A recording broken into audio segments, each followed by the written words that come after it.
எலுமிச்சையின் பயன்கள். உடல் நலத்தை பொறுத்தவரையில் நோய் எதிர்ப்பு சக்தியை அதிகரிக்கும். எலுமிச்சையில் உள்ள விட்டமின் சி உடலுக்கு இன்ஃபெக்ஷன் வராமல் காக்கிறது. செரிமானம் மேம்படும்.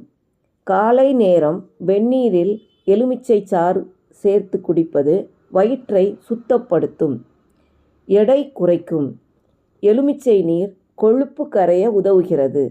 இரத்த அழுத்தம் கட்டுப்படும். எலுமிச்சையில் உள்ள பொட்டாசியம் இரத்த அழுத்தத்தை சமநிலைப்படுத்துகிறது. மூட்டு வலியை குறைக்கும். எலுமிச்சை சாறு உடலில் உள்ள யூரிக் ஆசிட் அளவை குறைக்கிறது. சர்க்கரை நோயை கட்டுப்படுத்தும். எலுமிச்சையில் உள்ள நார்ச்சத்து இரத்த சர்க்கரை அளவை சீராக வைத்திருக்க உதவும். சருமம் பிரகாசமாகும். எலுமிச்சை சாறு தடவுனா அந்த சருமம் கரும்பு புள்ளிகள்லாம்